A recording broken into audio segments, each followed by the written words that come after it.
Olá, irmãos, graça e paz da parte de Deus e de seu Filho Jesus Cristo. Eu me chamo Pastor Luciano Novaes Cardoso e quero mais uma vez compartilhar com você de uma porção da Palavra de Deus.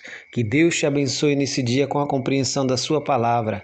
Abra sua Bíblia na primeira epístola de Pedro, capítulo 5. Nós leremos do versículo 7 ao versículo 9. 1 Pedro, capítulo 5, do versículo 7 ao versículo 9. O tema da nossa mensagem neste dia é Orai e vigiai, orai e vigiai. Diz assim a palavra de Deus. Lançando sobre ele toda a vossa ansiedade, porque ele tem cuidado de vós. Sede sóbrios e vigilantes.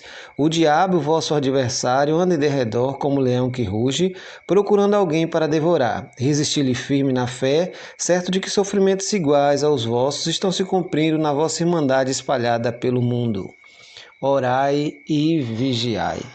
Esse texto nos ensina que vivemos em meio a uma grande batalha espiritual. Nós estamos a todo momento sofrendo tentações, adversidades, porque o nosso adversário é conhecido e a Bíblia não esconde as suas estratégias, não esconde suas ciladas. Ele é o tentador. O propósito do diabo é escandalizar, é fazer com que as pessoas se afastem do reino de Deus, é fazer tropeçar aqueles que desejam seguir a Cristo, é trazer frieza à sua igreja, apatia na nossa vida espiritual. Por isso que o texto deixa claro que nós precisamos estar alertas e vigilantes a todo momento, porque temos um adversário que está à nossa espreita, à semelhança de um leão que segue a sua caça, que a está a todo momento espreitando, que está camuflado pela mata, esperando o momento para o ataque letal. O diabo também cumpre o mesmo papel. Ele está a todo momento tentando nos derrubar, tentando fazer com que nós retrocedamos na nossa fé. Por isso que a Bíblia é clara. Nós precisamos orar, mas não somente orar e vigiar. A Bíblia diz orai sem cessar. A Bíblia a todo momento nos mostra que o nosso Senhor Jesus Cristo, sendo o Filho de Deus, esteve em momentos a sós de oração, esteve em momentos de tentação no deserto, mas resistiu ao diabo com a consagração a Deus e com sua palavra. Quando nós falamos do inimigo de nossas almas, nós precisamos ter alguns cuidados, que lamentavelmente muita gente não tem. A primeira delas é viver como se o diabo não existisse. O liberalismo teológico tem pregado isso e muitas igrejas e muitas pessoas, principalmente que quando alcançam um nível de formação acadêmica, um nível superior, acham que isso é coisa de preconceito, é história antiga, é conto da carochinha, que a nossa cultura já não permite mais esse tipo de conceito. Isso é muito perigoso.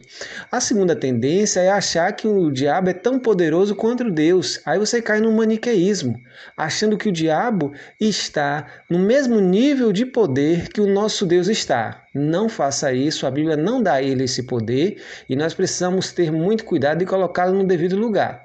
Ele não é tão poderoso que gere no nosso coração temor, mas também não podemos desprezar de forma alguma a sua capacidade de tentar e de colocar tropeços em nossas vidas. São duas tendências que nós precisamos evitar. Mas como vencer o diabo? Como resistir às tentações?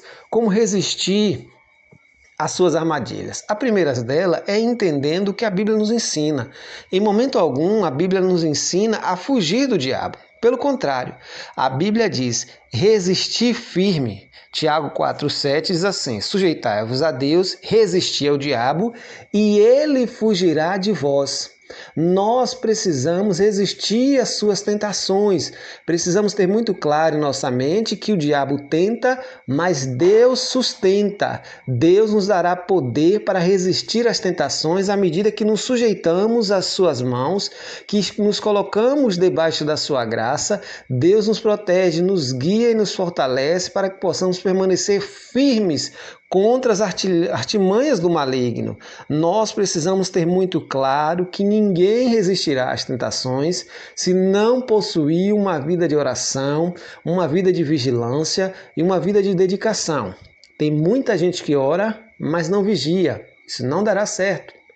A arte de vigiar, a atitude de vigiar, melhor dizendo, é a atitude de estar constantemente alerta para circunstâncias, situações que você sabe que pode te levar a pecar, te levar a se afastar de Deus.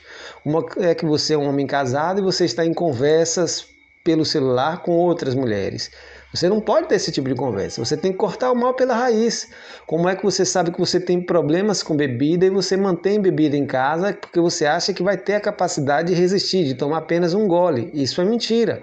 Você deve cortar o mal pela raiz e se abster de qualquer tipo de substância.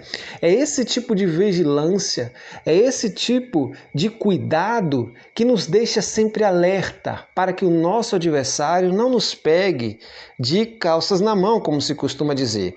Em Mateus 26:41, o Senhor Jesus nos deixou muito alerta sobre isso. Ele disse: orai e vigiai para que não entreis em tentação. Na verdade, o espírito está pronto, mas a carne é fraca. Mateus 26:41. Geralmente, quando alguém cai, quando alguém peca, quando alguém é flagrado em pecados, a carne é fraca. Mas é preciso entender que Jesus disse que a carne é fraca não para servir de desculpa para os nossos erros, para as nossas atitudes, mas pelo contrário, sabendo que a carne é fraca, precisamos então vigiar e orar mais do que nunca. Porque sabemos que temos essa fragilidade, esse calcanhar de Aquiles em nossa vida.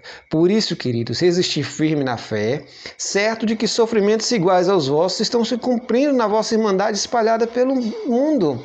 Não é só você que é tentado.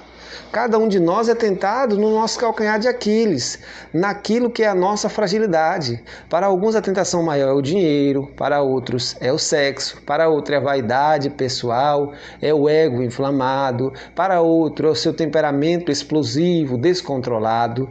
Cada um de nós precisamos saber onde está o nosso calcanhar de Aquiles, onde está o nosso ponto fraco e vigiar ainda mais nessa área, para que não possamos deixar brecha para que o nosso inimigo possa adentrar e causar dano, nenhuma brecha. Uma antiga ilustração dizia que um cidadão estava vendendo uma casa por um preço bastante razoável e uma pessoa se interessou, só que o dono só fez a seguinte advertência: eu vendo toda a casa, com exceção desse prego que se encontra nessa parede da sala. Ele olhou, era só um prego na parede e disse assim: não, um prego pequeno desse não vai fazer diferença. Não tem problema, eu compro sua casa, mas o prego que está ali na parede eu não vou retirar porque é seu. Tudo bem. Comprada a casa, ele estava muito feliz com a aquisição do novo patrimônio e um belo dia chega o antigo dono com um quadro na mão, sem pedir licença a ele, sem nada, adentra a sua casa e pendura o quadro naquele prego que estava na sala. O atual proprietário então se revoltou: não, você não pode fazer isso. Eu comprei a sua casa é minha. O antigo dono disse: tudo bem, você comprou a casa toda, mas esse prego continua sendo meu, e se o prego é meu, eu penduro nele o que quiser. Essa é só uma ilustração para mostrar que a gente não pode deixar brecha nenhuma para o nosso inimigo, por menor que seja, porque ele pode e ele sabe causar danos terríveis. Portanto, vigiai e orai, para que não entreis em tentação. É por meio do poder espiritual que resistimos à tentação. Por isso, nesse dia, consagre sua vida a Deus, busque força para estar sempre de pé. Se você tem fraquejado, clame o poder de Deus na sua vida.